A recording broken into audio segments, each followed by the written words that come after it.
Welcome to GG channel. வாங்க சமைக்கலாம். எனக்கு ரொம்ப பிடிச்சமான ஏத்தம்பழம் பஜ்ஜி எப்படி செய்யலாம்னு பார்க்கலாம் வாங்க.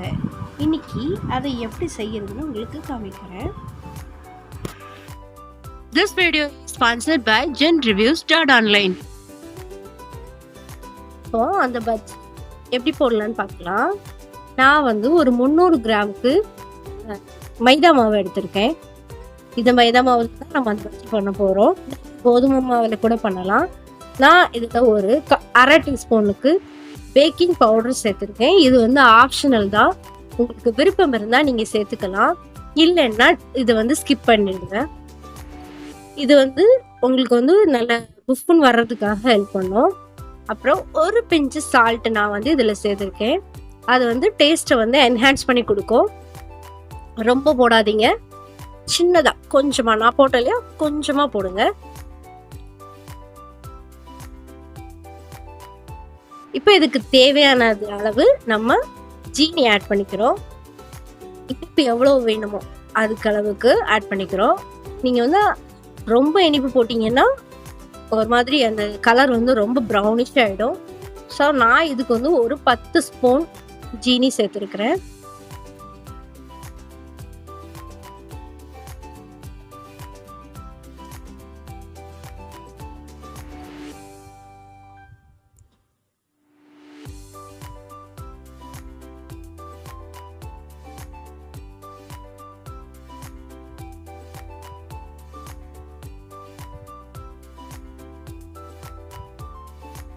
இப்போ ஜீனி சேர்த்துட்டோம். இதில் கொஞ்சமாக தண்ணி ஊற்றிக்கலாம். நான் மொத்தத்துக்குமே ஒரு டம்ளர் தான் தண்ணி எடுத்திருக்கேன். இதை மட்டுமே இதில் சேர்த்து நம்ம இதில் மிக்ஸ் பண்ணிக்கலாம். உங்கள்கிட்ட ஏலக்காய் திரிச்ச பொடி இருந்ததுன்னா நீங்கள் இதில் சேர்த்துக்கலாம். என்கிட்ட இல்லை, அதனால நான் அதை ஆட் பண்ணலை. நீங்கள் ஏலக்காய் பொடி இருந்ததுன்னா அதையும் சேர்த்து இதில் மிக்ஸ் பண்ணிக்கோங்க. மிக்ஸ் பண்ணும்போது ஓரளவு இது திக்காக இருக்கிற மாதிரியே மிக்ஸ் பண்ணுங்கள், தண்ணியாக ஆயிடாமல். ஏன்னா நம்ம ஜீனி சேர்த்துருக்கிறதுனால கொஞ்சம் கழிச்சு தான் நம்ம அதை யூஸ் பண்ணுவோம். ஸோ அது இன்னும் கொஞ்சம் தண்ணியாக ஆகிடும். அதனால கொஞ்சம் கெட்டியாக இருக்கிற மாதிரியே மிக்ஸ் பண்ணிக்கோங்க. நான் கூட ஒரு 1/4 டம்ளர் எனக்கு தேவைப்படுறதுனால சேர்த்துருக்கேன். நீங்கள் பார்த்து சேருங்க, அதிகமாக சேர்த்துடாதீங்க.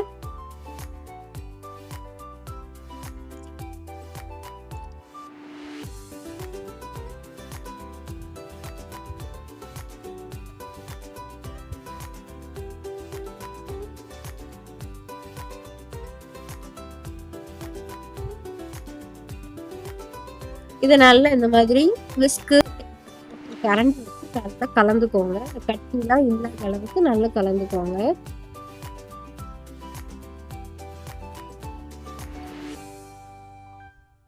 பார்த்தீங்கன்னா இதை இப்போ நான் நல்லா கலந்துட்டேன். உங்களுக்கே அதில் பார்த்தா தெரியும், நல்ல கட்டிலாம் இல்லாமல் திக்காக கலந்துருக்கேன். எந்த அளவுக்கு திக்காக இருக்குன்னு பாருங்க. இந்த மாதிரி மாவு எடுத்து ஊற்றும் போது நல்ல திக்காக இருக்கணும். அப்படின்னா தான் நீங்கள் இது கொஞ்சம் நேரம் நம்ம செட்டாக விட்டுட்டு தான் அதுக்கப்புறம் யூஸ் பண்ணுவோம். அப்போ இன்னும் அந்த ஜீனியெல்லாம் நல்லா கரைஞ்சி இன்னும் கொஞ்சம் தண்ணியாக இருக்கும் உங்களுக்கு.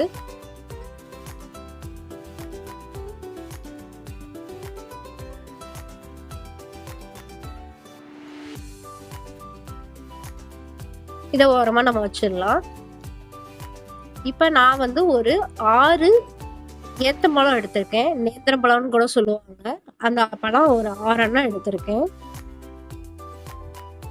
இப்போ இதோட தலை பக்கத்துல கட் பண்ணிட்டு அப்படியே ஒரு பிக்கு மாதிரி கோடு மாதிரி இருக்கும் பாருங்க, அது கத்தி வச்சு 2 இது ஓரமா கீறிட்டீங்கன்னா அது நீட்டா அந்த தொலி வந்துடும். பிசிறு இல்லாம நமக்கு கிடைக்கும். அப்படியே நம்ம எல்லா சைடும் அந்த பழத்தோட தொலியை இந்த மாதிரி எடுத்துடலாம். இருக்கும் பழமும் பிசிட்டு அந்த மாதிரிலாம் வராம முழுசா நமக்கு கிடைக்கும்.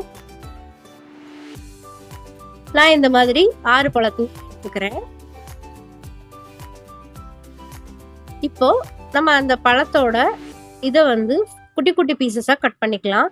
ரொம்ப அகலமா இல்லாம ஓரளவு மீடியம் சைஸஸா கட் பண்ணிக்கோங்க. அவ்வளோதான். நம்ம போடுற பஜ்ஜி ஓரளவு ரொம்ப பெருசாகவும் இல்லாமல் ரொம்ப குட்டியாகவும் இல்லாமல் சின்ன பால் சைஸ்க்கு அழகா இருக்கும் பார்க்கிறதுக்கு. நீங்க இந்த மாதிரி எல்லா வாழைப்பழத்தையும் கட் பண்ணிக்கோங்க.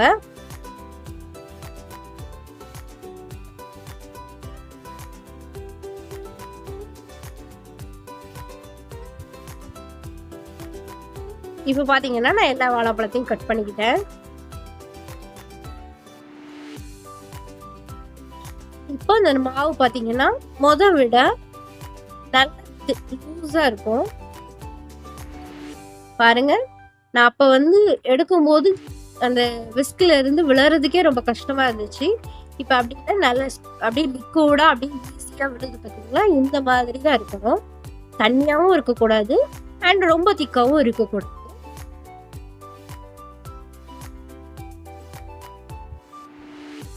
இப்ப இதுல நம்ம வெட்டி வச்ச பீசஸ் எல்லாத்தையும் உள்ள போட்டுக்கலாம். அதுக்கு மேல அந்த மாவை எடுத்துட்டு அப்படியே டிப் பண்ணி இதை நம்ம அப்படியே பொரிச்சு எடுக்க போறோம். இப்ப பாத்திரத்துல நான் எண்ணெய் சூடு பண்ணிருக்கேன்.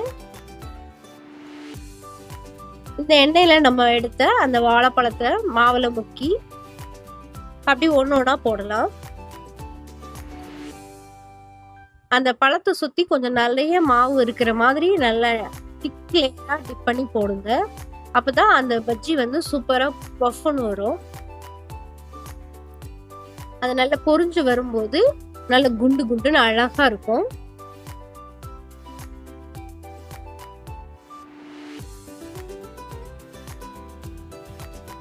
பாருங்க, அதுவே கொஞ்சம் கொஞ்சமா அப்படியே மெதுவா மேல வந்துடும்.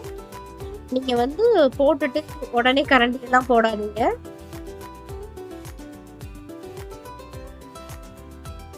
பாத்தீங்கன்னா அதுவே அடியில இருந்து அப்படி மேல வர ஆரம்பிக்கும் போது அதனால புஸ் புஸ்ன்னு வரும்.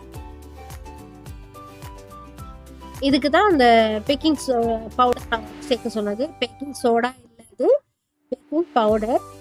உங்கள்ட்ட இல்லைன்னா நீங்க அதை ஸ்கிப் பண்ணிக்கலாம், ஒன்றும் பிரச்சனை இல்லை. அதை போடணுன்ற கம்பல்சரி கிடையாது. அது இல்லைனாலுமே இந்த பஜ்ஜி நல்ல ஃப்ளஃபியா தான் வரும். ஏன் அப்படின்னா நீங்க அந்த மாவு ஒரு 10 கொடுக்குறீங்களா, அதுலயே அது ஃப்ளஃபியா தான் வரும்.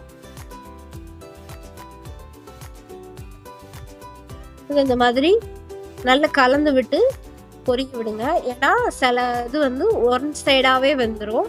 அதனால கொஞ்சம் கலந்து விட்டீங்கன்னா எல்லா சைடும் ஒன்று போல ஈவன் கலர் கிடைக்கும். ரொம்ப ப்ரௌனிஷா எடுக்காம லைட் ப்ரௌன்ல, அதாவது கோல்டன் ப்ரௌன்னு சொல்லுவாங்க இல்லையா, அந்த மாதிரி லைட் ப்ரௌன் இருக்கும் போது நம்ம இதை எடுத்துடலாம்.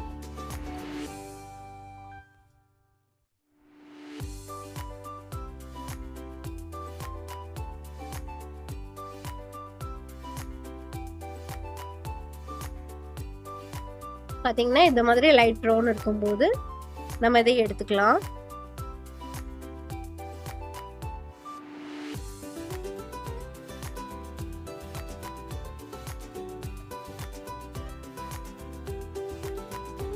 இது தட்டுல போட்டுக்கலாம்.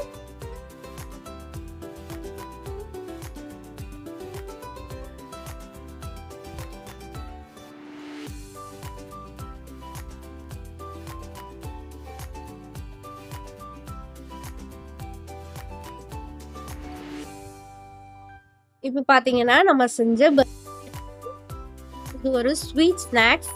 பாக்குறதுக்கு ரொம்ப அழகாவும் இருக்கும், சாப்பிட்றதுக்கும் ரொம்ப டேஸ்டா இருக்கும். இது ஒரு தடவை செஞ்சீங்கன்னா கண்டிப்பா ஒவ்வொரு தடவை உங்களுக்கு ஏத்த பழம் கிடைக்கும் போதும் பழமா சாப்பிட ஆசைப்படாம பஜ்ஜியா சாப்பிட தான் ஆசைப்படுவீங்க. அவ்வளோ டேஸ்டா இருக்கும். எங்க வீட்டுல எல்லாருக்கும் இது ரொம்ப பிடிச்சமான பண்டம். நீங்களும் செஞ்சு பாருங்க. தேங்க்ஸ் ஃபார் வாட்சிங்.